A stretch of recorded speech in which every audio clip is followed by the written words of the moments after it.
My life fades. The vision dims. All that remains are memories. I remember a time of chaos, ruined dreams, this wasted land.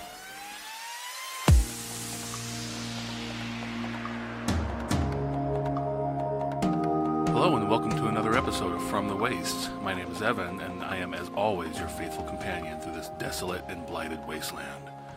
Today we'll be chatting with Arthur Walker. Arthur is the creator of the sci-fi dystopian biopunk series, the Uroboros Saga. As well as being an avid gamer, being not only a player, but developer as well, he is also an exceptional graphic artist. Arthur, welcome to the Waste. How you doing? I'm well. Thank you for having me here, sir. Oh, thank you for being here. I appreciate it. What came first, the gamer, the writer, or the artist? I would have to say the writer. When I was young, I was very bad at writing and I was very bad at reading. I did not perform at grade level. I had a really, really hard time. And I basically limped through the first and second grades, being mostly just behind the curve. And my third grade teacher took me aside and was like, "This is, not good." And I stayed after class and didn't go to recess probably 3 days a week. And all I did was practice penmanship and writing and getting to the point where I could read at grade level. And as soon as I could, I took off. I read everything in the school library and I was writing all kinds of stuff. At the time, my handwriting was atrocious. It was difficult to read. And I went to a writing retreat after my third grade at the University of Idaho and sat down with other people. And that's when I first got the idea that writing was a really good way to express myself, but it was frustrating. I mean, this is mid '80s, so I didn't have a word processor. So my handwriting needed to be better, and it was recommended to me that I start taking art classes and drawing and try to gain a greater degree of somatic intelligence with my hands, so that and I tried playing musical instruments to try to work on my hand-eye coordination, and it wasn't until the first NES came out that I had a vehicle for working on that. Long hours in the way that it would keep my attention span. So it kind of all, I would say, happened in the mid-'80s when I was a kid, going from barely being able to read and write to being able to drawing to try to get a better command of my hand-eye coordination, and then becoming a gamer as a result of the NES coming out shortly thereafter, I think. And all of those things basically fused together, born from a desire to be able to be like everyone else. And I'm still not there. Still working on it.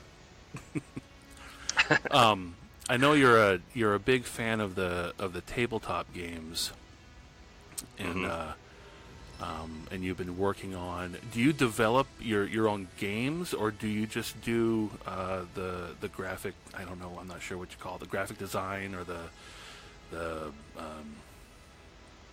I'm not sure what you call that. Where you develop the graphics, the UX and the UI, user experience and the user interface. And correct. Yeah. Graphical elements of the games. I work with a partner who started working at Microsoft back when they were pushing their own people to develop games for the Windows Phone platform because they were having a hard time attracting developers. And this is a guy, we used to make games when we were kids on he had an old IBM and I had an old Tandy 1000, the 16 color monitor. Oh, wow. And we used to make games and put them on 3 1/4 floppy disks and trade to play using BASIC. And he went on to worked for a bunch of different software companies and landed at Microsoft right when they were starting to do development. And he wanted to make games, and he tried to hook up with some other people.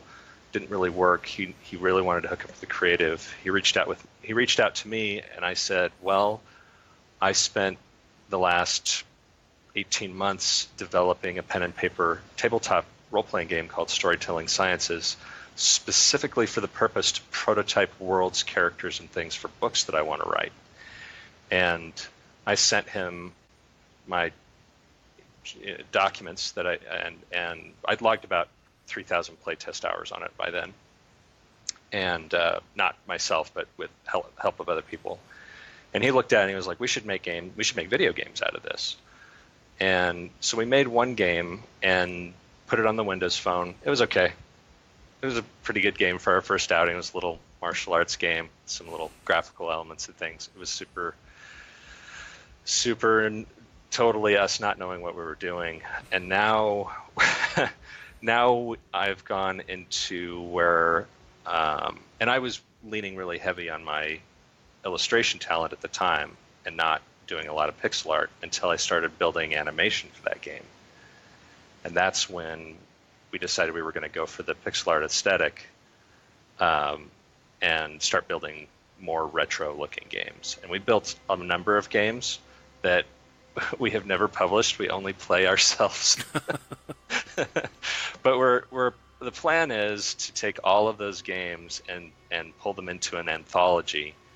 And the overarching theme is the game environment, the game world that all these different games take place in is a faraway world, far away, all the way in the future, and the planet's being terraformed by these huge terraforming engines, and they're communicating back with the corporate entity back in their home system, but then they lose contact.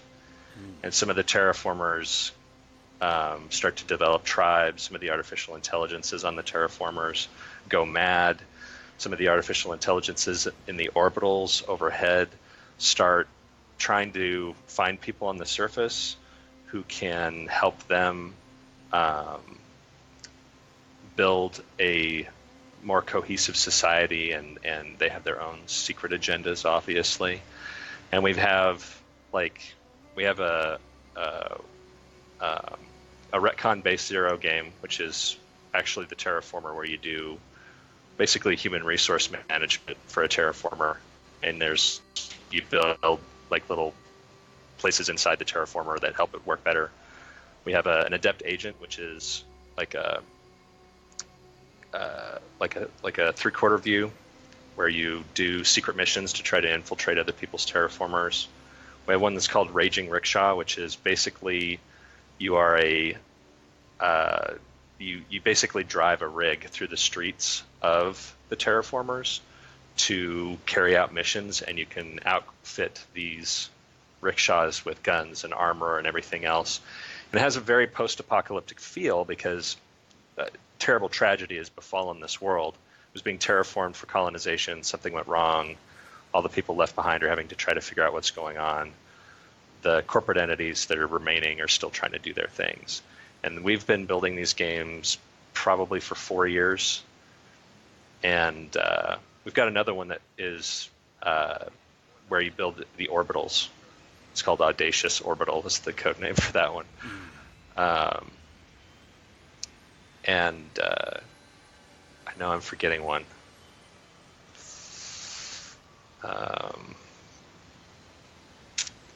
There's Earth Inclusive, which is a rover game where you have a little rover and you go around looking for supplies and you try to build settlements and things. That's the other one.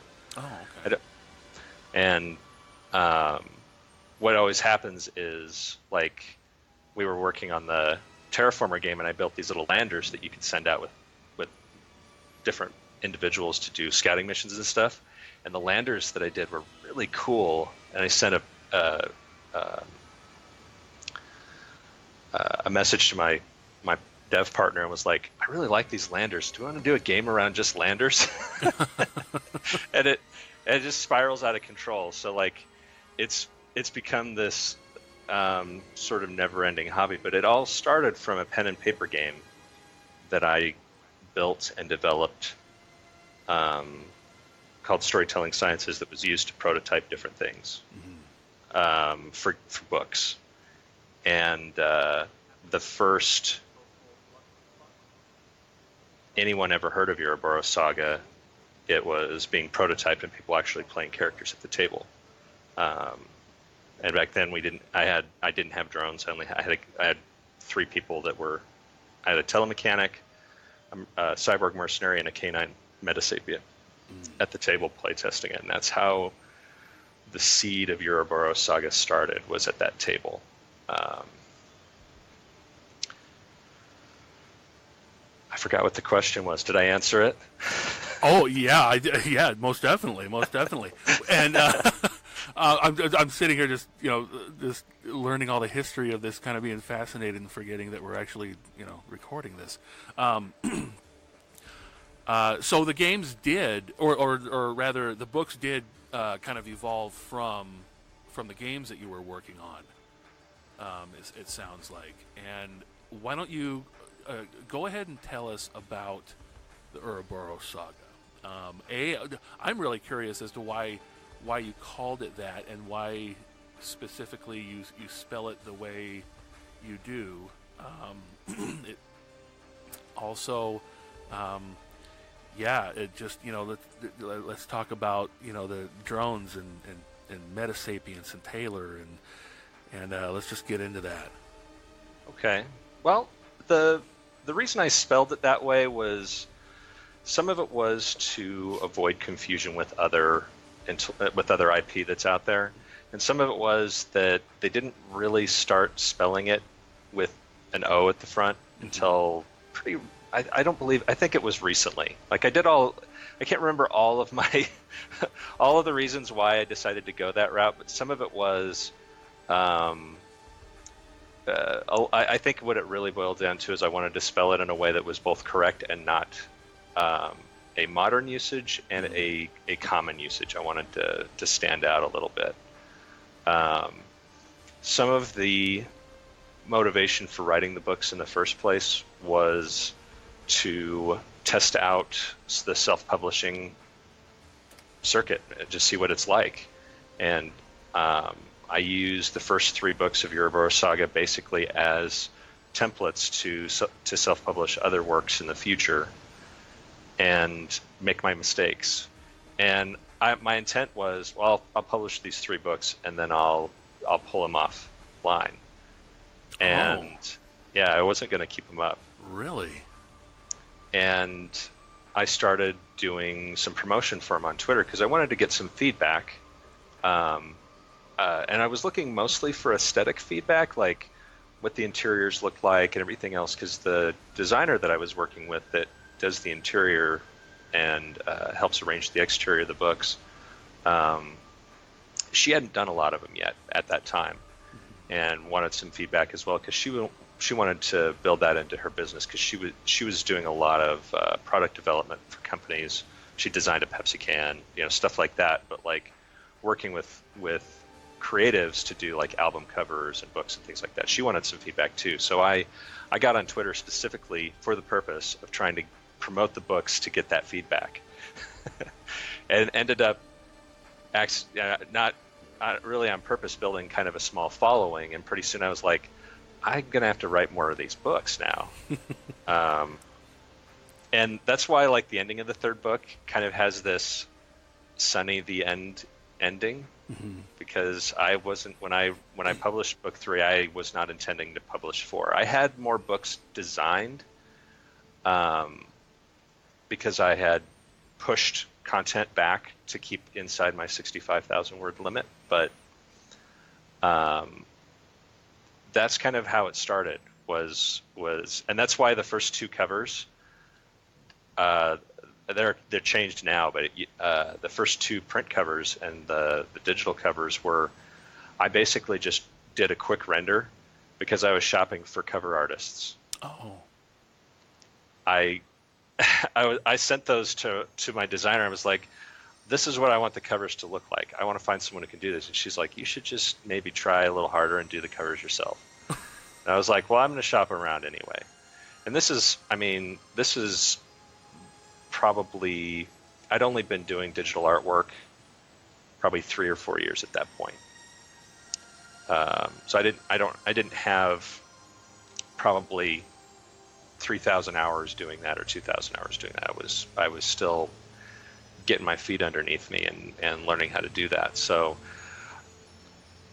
and that's right around the time that my dev partner approached me, and I pushed my illustration skills to the limit on our first game. Went back and redid the covers that are on the first 2 books now, because it didn't used to be Eamon and Abby on the front of book 2. It was 2 other characters, but a lot of the impetus for adding the dystopian elements to the books came from the Occupy Wall Street movement. And seeing the economic collapse and recession that basically came through 8-10 years ago. And a lot of that was, when I was looking at that and I was building an environment for writing dystopian fiction, I draw a lot from the real world, but I try very, very hard to put the dystopian elements of the book into the far future. Like, a lot of what I put in the book, I'm like, I hope this is not going to ever be a thing in my lifetime. Right. And I had to rewrite large swaths of 5. I had to rewrite large swaths of 5 and some of 6 because of stuff that happened in the real world, and I'm having to rewrite parts of 8. Or parts of 9 rather, because of stuff happening in the real world. Large parts of book 9 take place in Mexico. Oh. And yeah, so I'm having to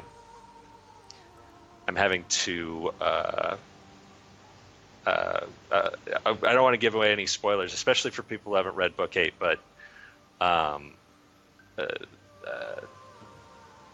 I put this in front of my beta readers and my wife and was like, this is the arc from book 4 that leapfrogs to 8, and this is how it resolves in 9. And they're like, yeah, feels a little preachy. And I'm like, it's not on purpose. I designed this literally weeks, months, and years ago, respectively. It was not, and that's the danger of writing dystopian fiction, particularly, is that sometimes the things that you think are a far-flung dystopian future, they happen in the real world. Like, right. They creep up on us, and I wanted to write something that would lean on my love of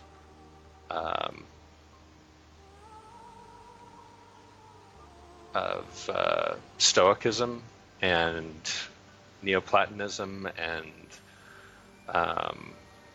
Gnosticism.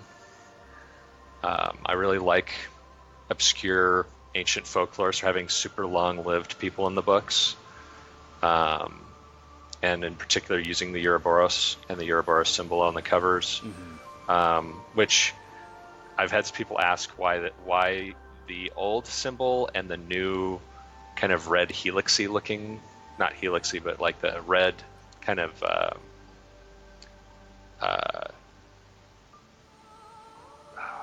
the abstract Uroboros symbol that's on 7. There isn't any Uroboros symbol on 8.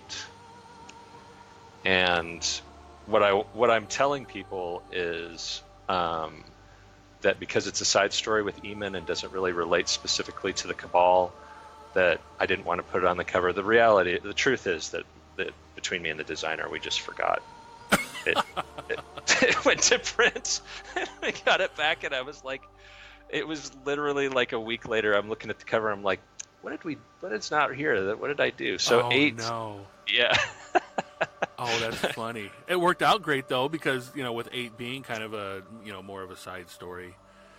Yeah, I think that's what I'll do in the future. Is if it's kind of a side story, I might make that I might continue to forget to put it on the cover. Yeah, You had mentioned, because you kind of, you have arcs that you have within this series, and I can't remember when I came. I think I came into it. Maybe was it? I don't know if it was book 3 or book 4. I don't. Mm-hmm. It was right around there, and I obviously went back. I started with 1, 2, and I've read them all up to 8 now, and I thought somewhere along the way you mentioned something about having arcs take place within, book 1, 2, and 3 was an arc, 4, Mm-hmm. 5, and 6 was an arc, and 7, 8, and 9 will be an arc. But then you would just mention something about book. Oh, now I can't remember what you said. Book 9 will continue, or book 8 will continue the arc from book 4. There's a character that makes a brief appearance in 4, Mm-hmm. and he resurfaces in 8. Oh, okay. He's important. He's on the cover of 8, and he's not Eamon. Oh, okay. So, yeah. Okay. And he is reasonably important. Mm-hmm. And I put him in the story with the intent of doing something very different than I'm going to end up doing. And that's, like I said, the real world kind of triggered a massive rewrite of 9. Okay. Because one of the things I really want to do with the Uroboros Saga is make people think. I want them to look at the decisions that characters make and the morality. And I'm a philosopher by training. That's what I studied in college. So, in designing artificial intelligences for the book, and in particular,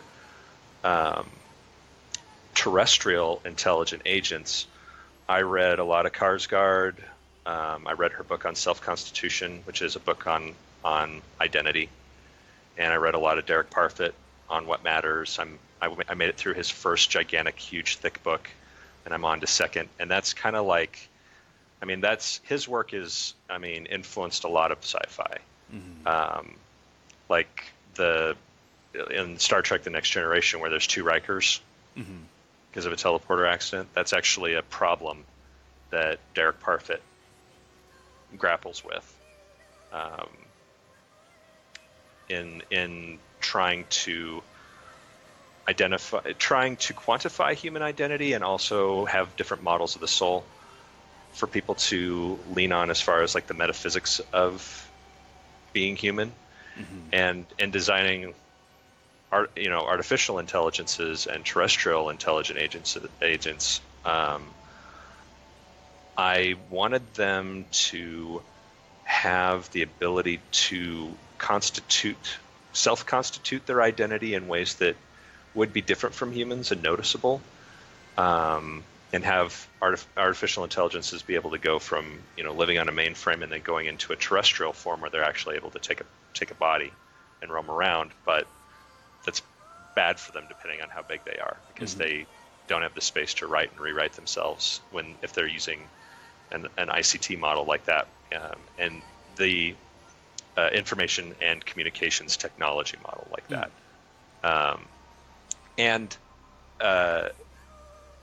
So in going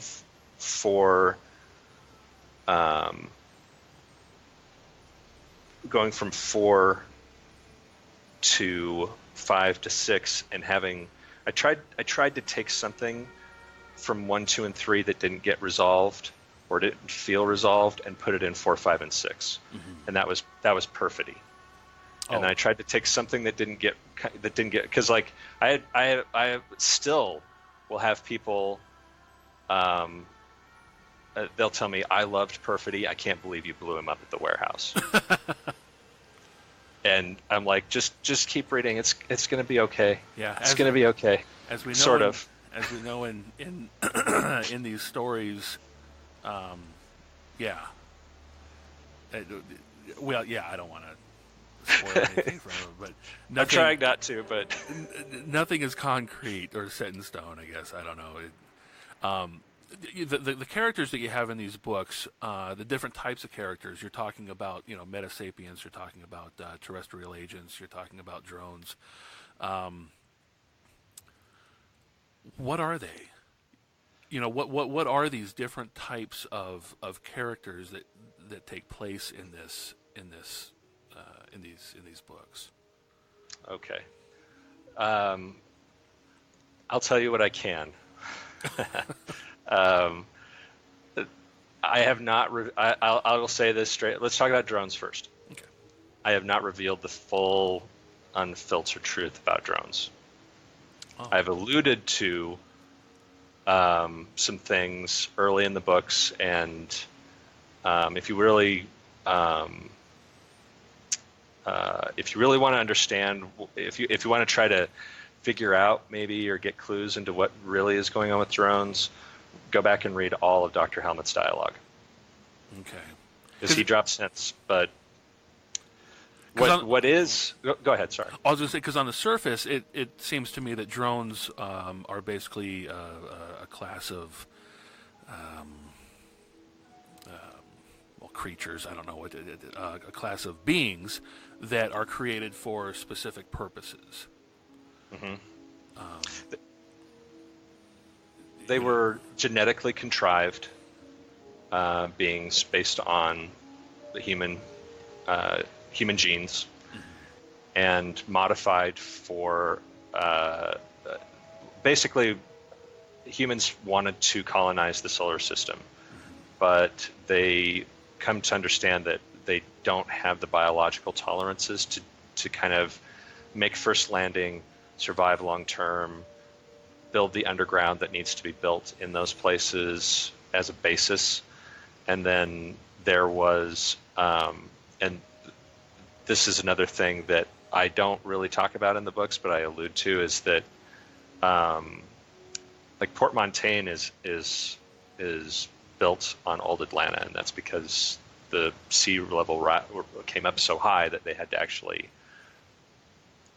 wall it off, mm-hmm. and then build a new city, and that's why Port Montaigne has several tiers of city. And the drones were all along all the coastlines, and in places that had been ravaged by natural disaster and needed to be shorn up from below. That's why there are drones in. I can't tell you that. It hasn't happened yet. Drones were designed specifically for. The first drones were Type 3s, heavier industrial labor. Mm-hmm. And then Type 1s came when, in the fullness of time, Mars and various colonies started to revolt and build their own governments and their own systems of their own economies and things like that. And drones were used for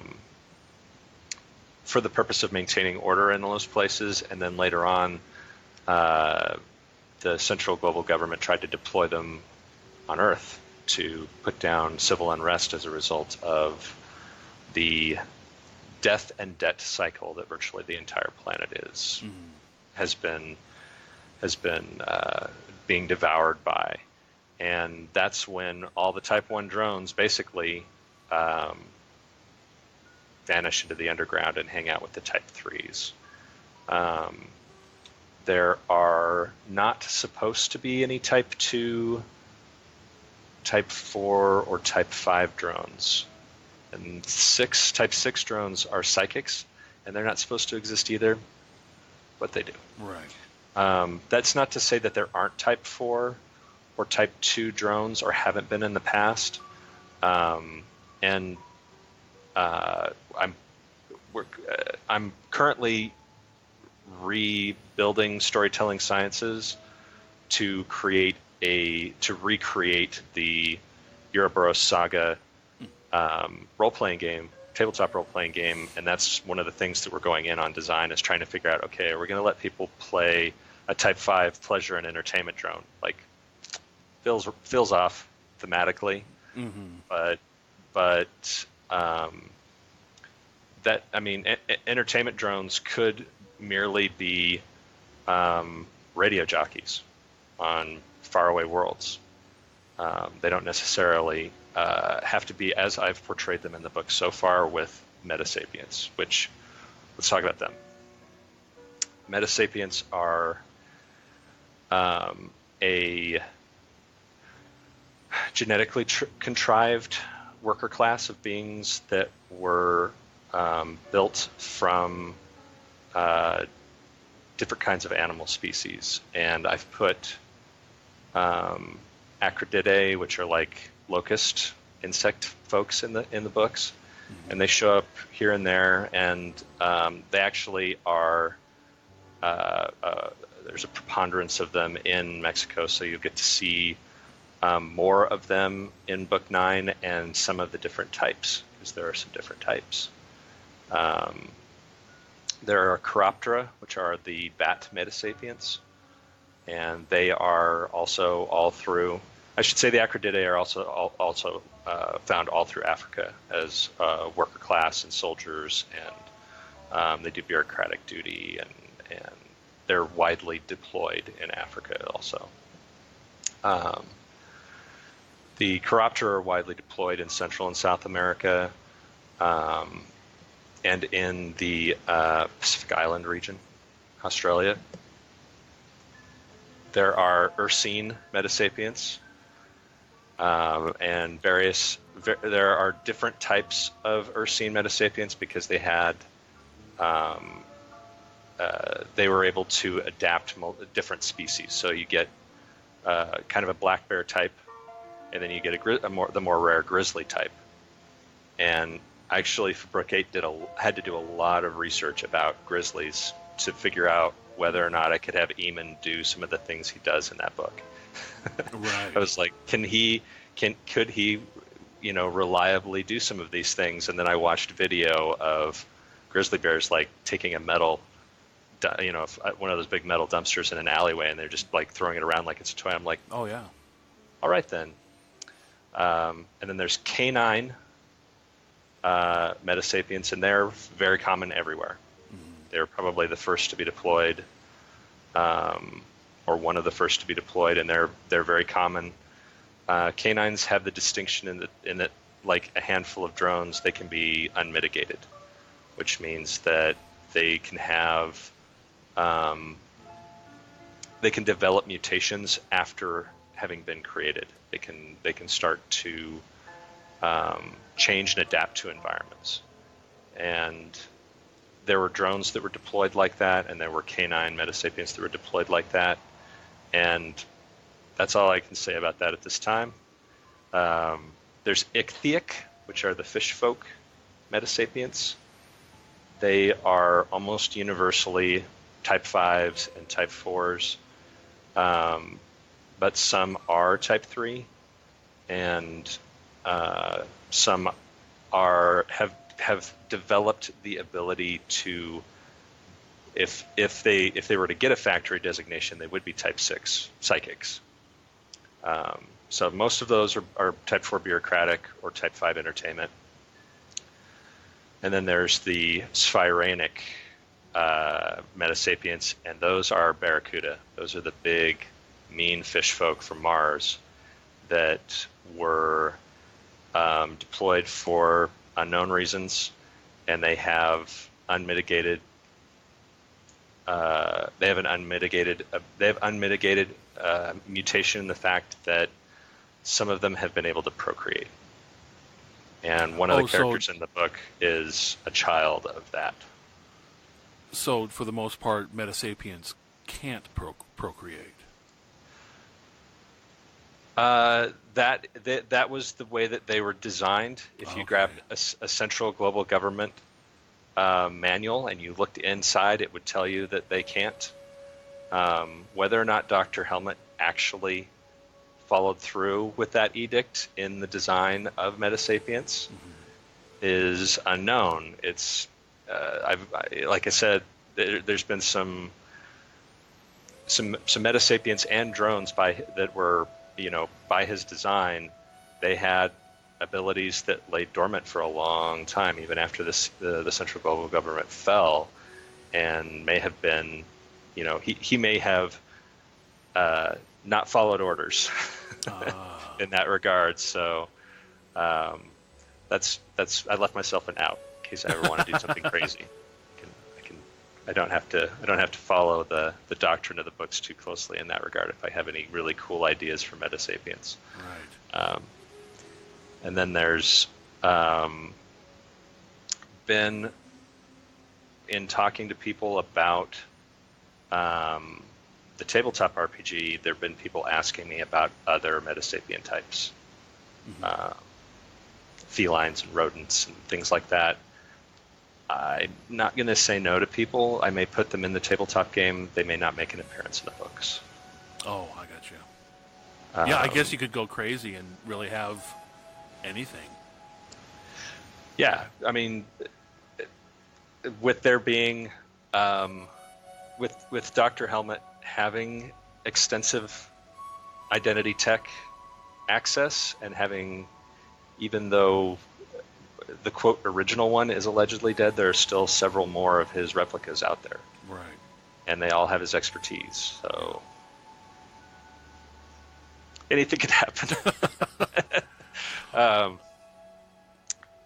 think I already talked about artificial intelligences and terrestrial intelligent agents, but if I could talk more, unless you got a different question. Well, I would like to know more about them. I don't remember you talking about them all that much. I didn't know if you wanted to go into the Cabal at all, or... Yeah, that is... the Cabal is a secretive order that is made up of very long-lived individuals, and the bulk of them gained their longevity by virtue of a way you'll have to read about in the books, because I don't want to spoil it, because it's a keen reveal. And the Cabal has basically been trying to save the world from an impending disaster. And they succeed in large part, but they do so at the extreme and depraved loss of their humanity for the most part. And they have a minder and a keeper, and they have checks and balances and everything else. And it was funny when I was asking people, if I did a role-playing game for Uroboros Saga, a tabletop role-playing game, I asked people what they wanted to play. I had people say they wanted to play Cabal, and I wondered. I was like, "Have you read the books? Being immortal sounds great. There's some drawbacks." Yeah. And but the Cabal is something that I intend to put all of my detail notes for into the tabletop role-playing game. So, and there will also be a gallery of all the characters from the books, and there'll probably be a blurb, at least 3-4 paragraphs for each. So if you're like, I had a lot of people ask for a wiki to help them keep track of the characters, and I thought I should just do like I should just take all the characters and build NPC profiles for them for the tabletop role-playing game and put them in the game book, right? So that even if you didn't play tabletop role-playing games but you liked the series, it would be worthwhile to get, because you could learn background about all the characters. That's even things that are not in the novels. You could learn about the Cabal and the 3 and 4 schools of the Cabal, and you could learn all about their special things that they have. And you could even look and see how they're tiered and why some of them have the abilities they do and why others don't. And you could learn things about Our Lady Golgotha, because obviously I would put her in there, and her associate. for people to learn more about. But that would be, it's kind of like at the front of that section of the book, I'd be like, extreme spoilers. If you have not read through, the end of book 9, do not read. Do not read. Yeah, exactly. Well, I remember, I don't know, a year or two ago, I was bugging you about putting a glossary in these. Yeah.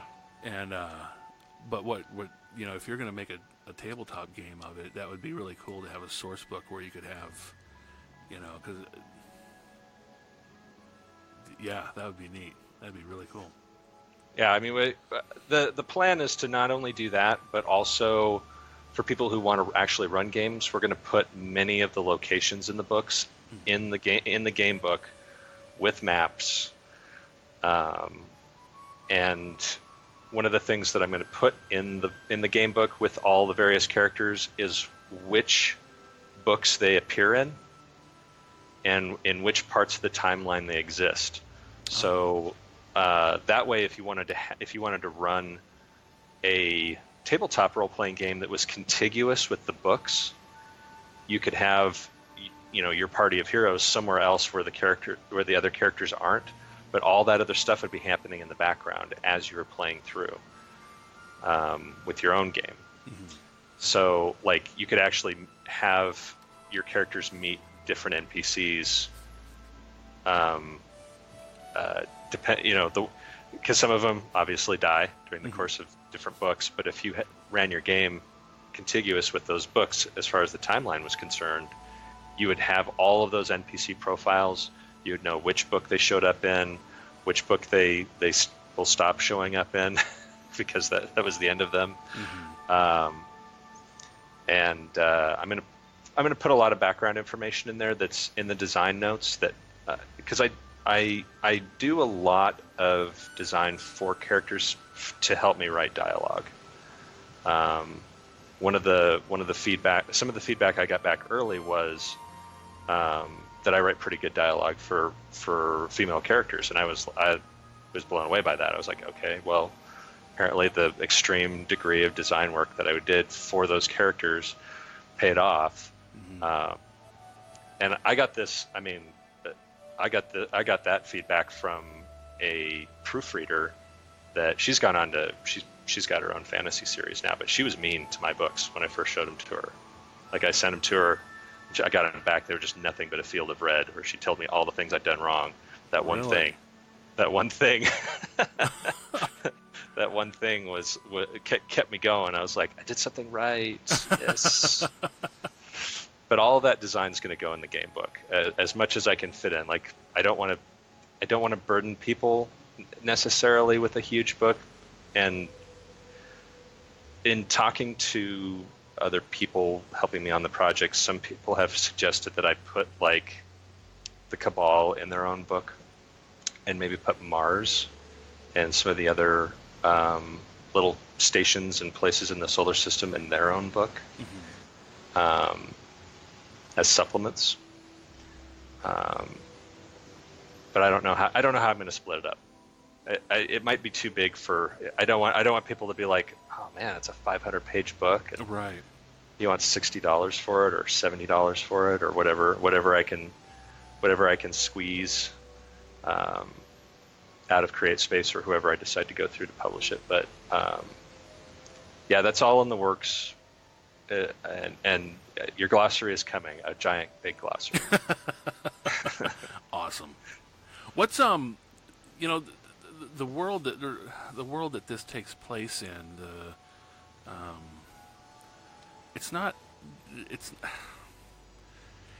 it really, you don't mention it, or I don't know, maybe it's just me, but it seems like it's not really mentioned all that much as far as what the world is like. I mean, the stories kind of they seem more centered on the characters living in this future time, and I'm trying to rack my brain because it's not.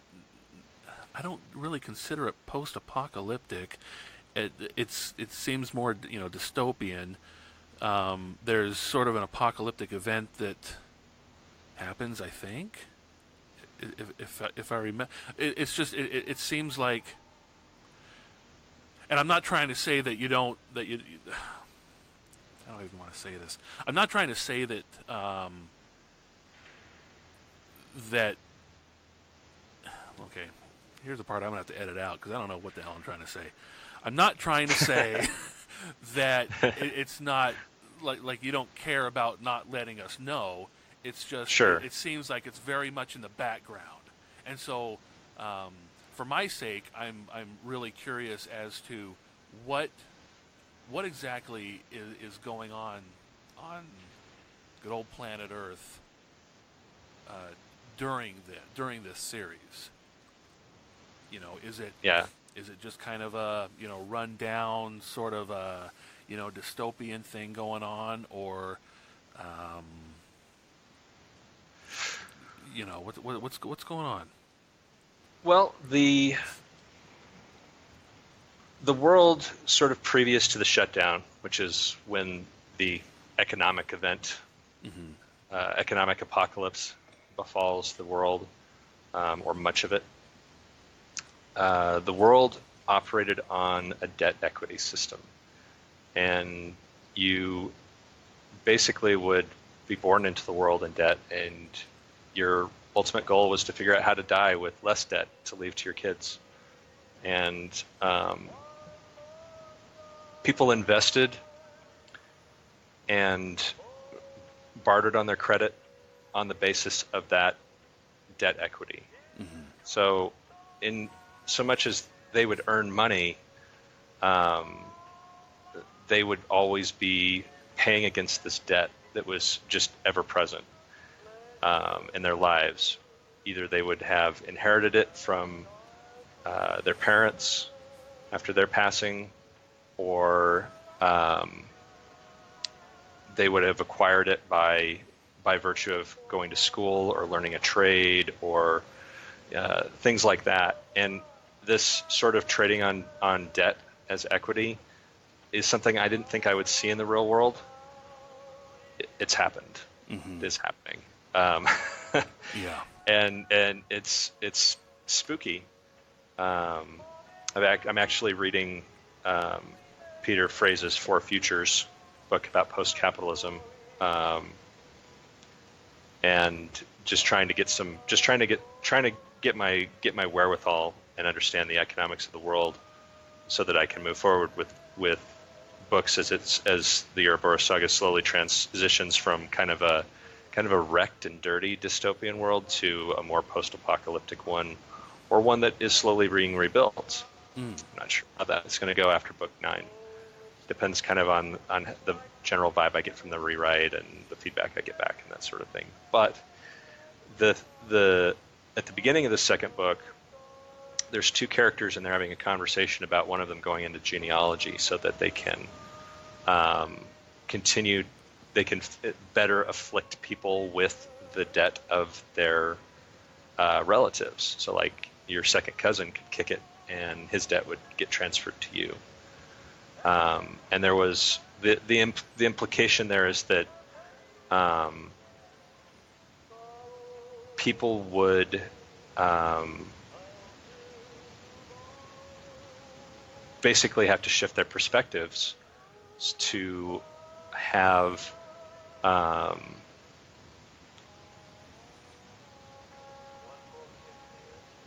break-even point before they die is the best they can hope for. Right. That the only debt that they pass on to their kids is whatever they incurred being born at the hospital, or that they're not carrying your burden, and people would work and die their whole lives to get even, and that bothered the protagonist enough that and the reason the world is in that shape is that the Cabal had sequestered all of the Earth's resources towards the goal of saving it. Having that done, they were not going to turn the reins back over. They were not going to take that money out of sequestration and put it back in the hands of people and let them roll out of this debt and death cycle. And Silverstein rebels, and decides that he's going to try to reset the global economy, and it goes horribly wrong. And that's kind of it is mitigated in part by their intervention at the end of book 1, to the degree that there is still hope. But most of the world after the shutdown, if your debt equity hits certain thresholds, or your degree of debt versus your income hits certain thresholds up against your income, it will lock you out of your houses. You get locked out of your own house, you get locked out of your vehicles, you get locked out of your workplace because your workplace will be defunded. And what happened when the shutdown happened was it set everybody's income to zero, basically, which tripped all those thresholds and locked people out of their homes and buildings and workplaces all across the world. And some places some places in the world it's not good to be caught outside. So there was a lot of death and starvation, and super bad things started to happen. There's a limited number of telemechanics, psychics that can interact with machines, but not very many with the expertise to override the locks on, say, a building that had been locked down or defunded. And there are parts of the world that weren't hooked up to the central global government's economy system. And while they took a hit because they lost all their trading partners, a lot of them had enough self-sufficiency to limp on. And most of those countries are kind of in the Pacific Islands, a couple places in Asia, South and Central America. And those are the places where Book 9 is going to start to head towards, to see how those places fare under the current conditions, because whenever there is a shortage of resources, invariably people will get desperate and fight over it, unless there's some very enlightened alternative presented to them. So from your average person in an urban area would be in big trouble. It would have been chaos. Right. And if you were in a place where the sea level had encroached and been walled off, and there was large sections of India and the Middle East and parts of Africa that had these big walls erected to hold the sea level back, when the power went out and those pumping stations failed, millions of people drowned and had no recourse. So people that were living in wilder areas, that were more self-sufficient in these regions, and there were lots of places that had that sort of self-sufficiency throughout Europe and Russia and North America and Asia. There were places that had some of that self-sufficiency, places that were, self-sustaining, green, off-the-grid type places, but those sorts of places had to either figure out how to repel borders real fast, or figure out how to make their resources stretch further. And a lot of those places, because humans have this predisposition to fight with each other over slim resources, a lot of those places went away in the chaos. Because people, had old grudges and grievances. Because even though the central global government had united a lot of the world, some of the member states of the central global government still had a lot of autonomy and still didn't like being told what to do, and still had grudges with other member states that some of that plays out in the books here and there. But as far as how it would influence regular people, I leaned heavily on that through a lot of the books, and I tried really hard to go to the street level in book 7 and on Mars. Mars gets talked about a lot, and there's some flashbacks for Mars, but I really wanted to tell a story about regular people on Mars, or and yet, none of the protagonists in book 7 are regular, I would say, but I wanted people to kind of get a street view of Mars, and I feel like you're probably right that needed to happen on Earth as well and in different places. And I did it at the beginning of book 2 when the shutdown hits and transports are falling out of the sky and people are running in terror, and Abby is screaming at guys in 3-piece suits and all that kind of stuff. And I feel like there's a lot of that like I would have to go back and look, but I think a lot of that probably ended up on the cutting room floor. There's a lot of stuff that was really good detail that I had to cut to get inside my word limit, because I like publishing at a 65,000 word limit. I like having these books consumable in a weekend.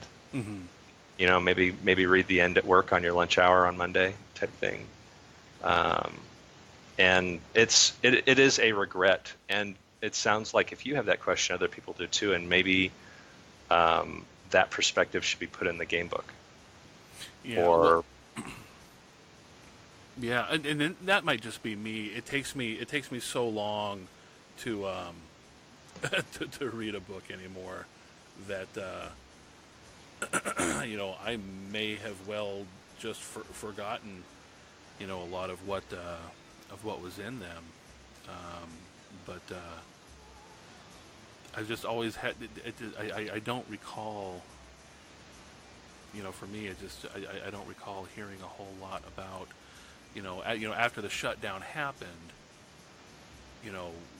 what I don't recall, reading a lot of what was going on to the rest of the world outside of what was happening to the characters. Yeah, it boiled down to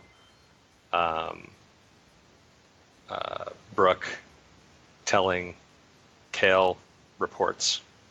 Okay. And damage reports and casualties and the street level stuff was really just in Helsinki and Port Montaigne, and not there was not a lot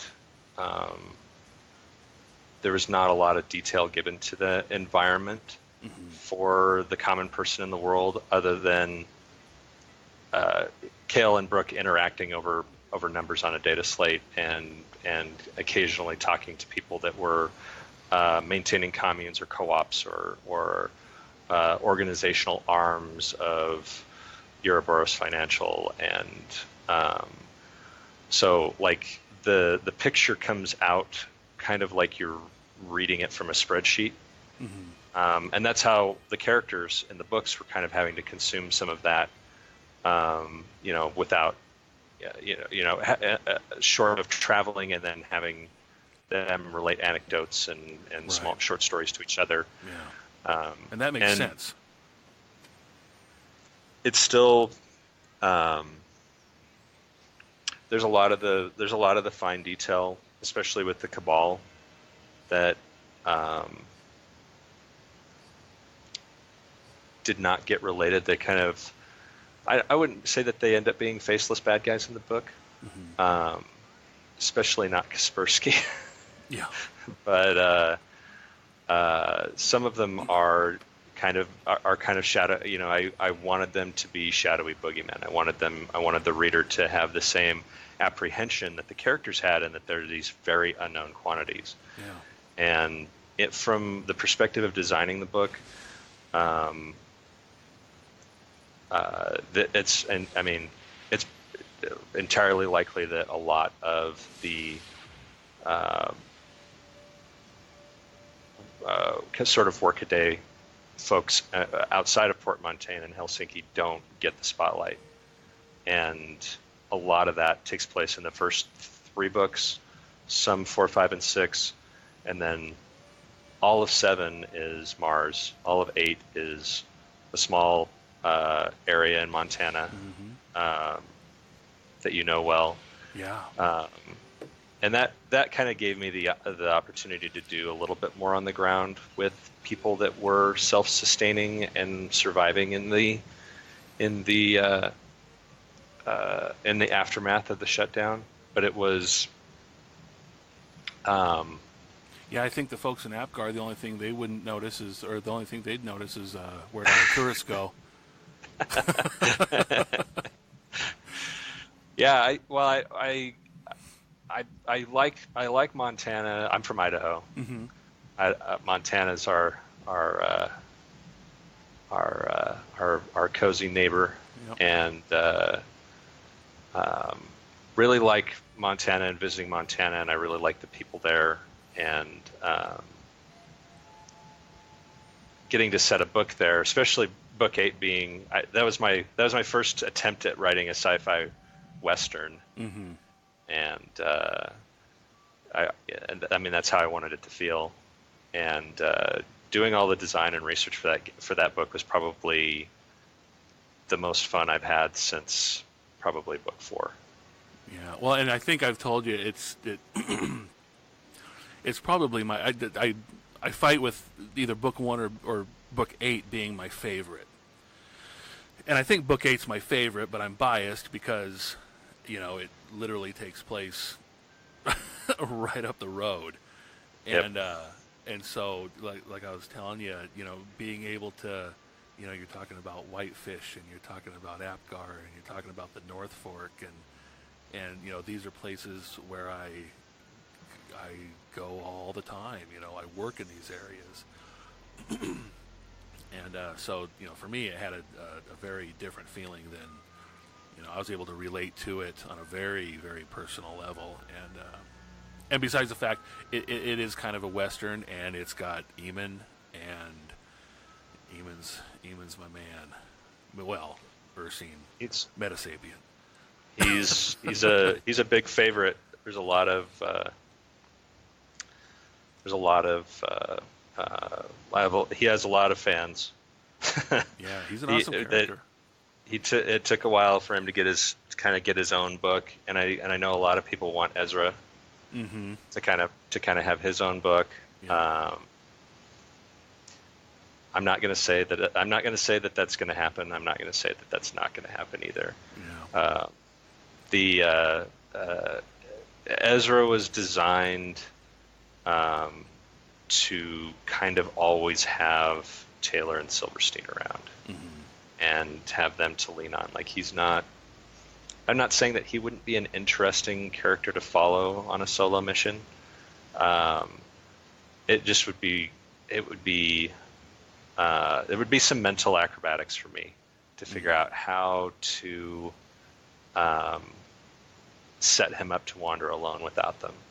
And in having them appear in book 7, I tried it out. I don't have them in a room together a lot in that book, to just sort of see what it would like to write dialogue for him talking to somebody, and in situations with having to talk to somebody outside their little trio, it's not Silverstein doing the talking, Mm-hmm. or Ezra menacing somebody. It's Ezra maybe trying to have a supportive or more social conversation with someone, and that happens in book 7. And I haven't gotten a lot of feedback on book 7 yet. I'm almost afraid that it's bad and no one wants to tell me, because it was so far a departure in some ways from the other books. Different. It was very different. I certainly don't think it was bad at all, but yeah, it was a different book. In doing the research for that book, it left an indelible mark on my soul, just because I went and read all I could about things like what it would be like to be a woman riding on a subway, Mm-hmm. in a place like that. Because there are real world places that have the urban density that the Mars colony has, and I did not like a lot of what I found. Yeah. And looking at a lot of the grittiness of kind of a cloistered urban environment, mixed urban commercial penal environment like that, it was like, there's a reason that Ezra hates Mars, Mm-hmm. and repeats that's whenever they talk about Mars, he's like, I hate Mars. Yeah. There's a reason he does, and in designing Mars, I always kind of wanted it to be the colony out in the solar system that was kind of the boogeyman, Mm-hmm. and would be good for running flashbacks, because it was kind of a place of high chaos and lots of action and intrigue and everything else, and then getting to write a whole book there, it was heavy. Like I got to the end of that book and was like, I made it. I made it, and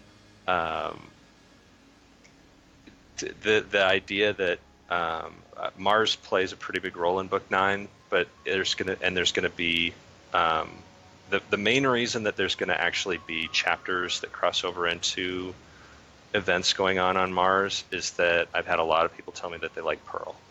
Yeah. And they would like more Pearl. They would like to see Pearl do more things.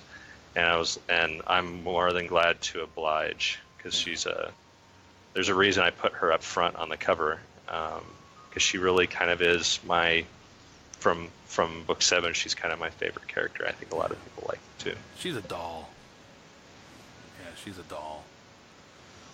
Do you have an ending in sight for this? I mean, do you have, are you thinking, this is how I'm going to end this thing?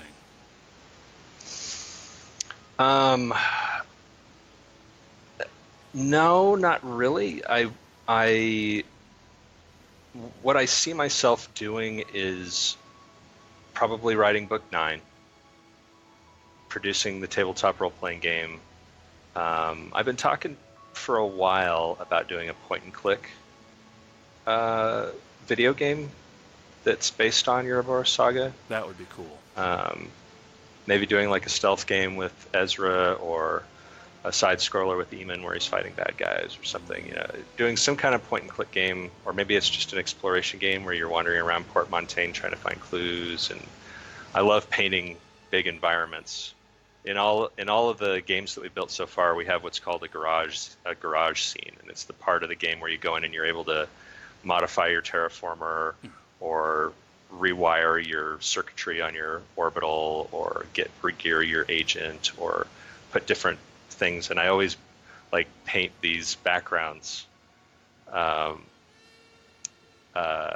like for the rickshaw game particularly. There's this really cool underground garage with an elevator, and there's a place where the rickshaw's sitting, and then you have your driver sitting there on the screen, and you can change your driver and then change all the things on your rig, and it changes the way your rickshaw looks.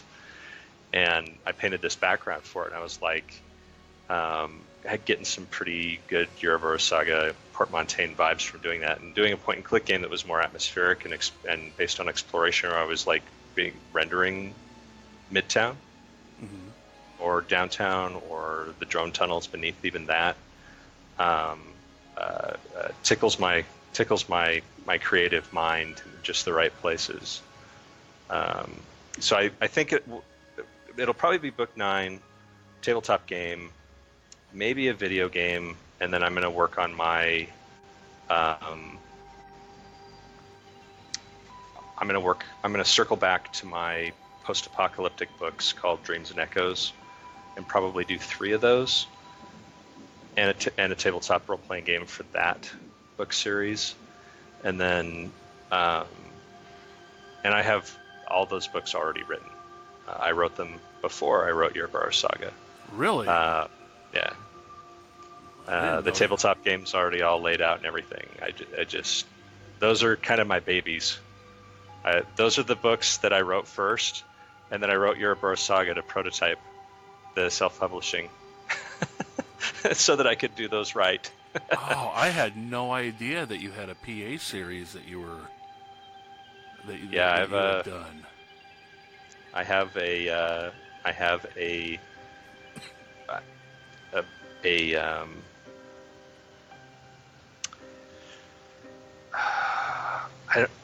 I don't know how to really describe it. It's almost like a neo-romantic post-apocalyptic story where the end of the world is I don't want to give it away. The end of the world is not a nuclear bomb or a zombie virus or a financial apocalypse. It's something not your typical.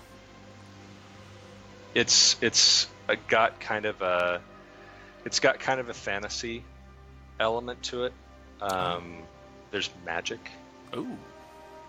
But it's basically based on a world where the world ends badly, and there are people in the aftermath trying to survive. And I built a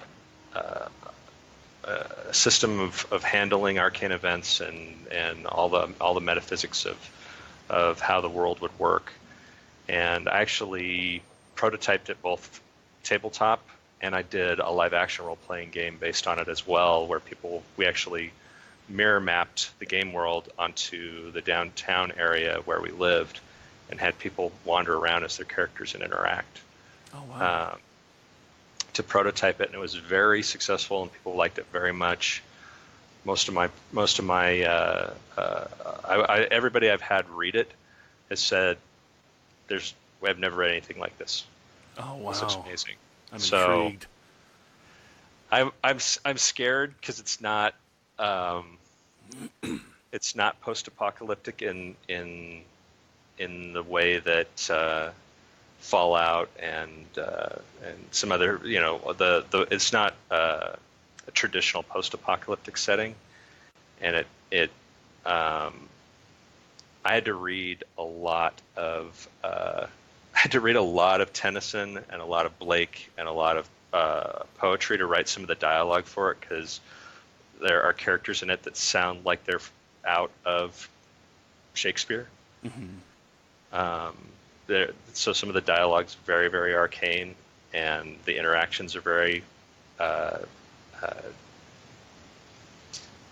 literally, people are having conversations with each other across the void using the echoes of their beings, and stuff like that. So I'm trying to. I had to engage a poetic language to be able to write and describe parts of that book. But as soon as I'm done putting my baby in the lights, my intent is to circle back and do more Uroboros Saga, either to expand the pen and paper game, write more novels, maybe write a spin-off series. I don't have any intent to go to a certain point and say, I'm done with Uroboros Saga, I'm going to generate no more media for it. Mm-hmm. It is a project that I will probably always add to, either in the form of new books, video game, pen and paper role-playing game, more supplements for the pen and paper role-playing game. I had somebody on Twitter, I forget who it was, say that they wanted playing cards, or they wanted cards with the characters. Mm-hmm. And I thought that would have been a good thing. That would have been a good way to do a glossary too. Yeah. To have a deck of cards with all the prominent characters on them. Or what about doing a customizable card game? Or are those not really your gig? I played Magic the first year it came out, Magic the Gathering the first year it came out. I played Vampire the Masquerade card game, the little blood tokens. Mm-hmm. I still play games that are deck builder games where you buy them so I have a lot of experience playing those games. Mm-hmm. I've never designed one, but having one based on the Cabal, where you're different members of the Cabal, and you're trying to figure out which of you is actually trying to save the world and which one of you is the bad guy, or having a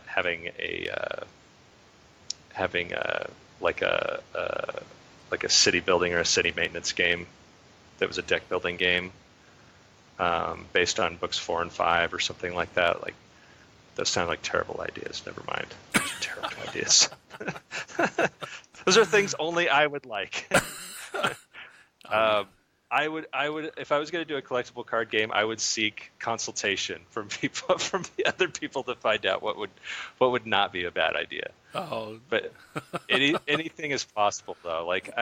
In terms of adding to things for people to enjoy that will further expand the Uroboros Saga, I don't have any plans to. I don't have a definite. I'm not going to make any more things for it.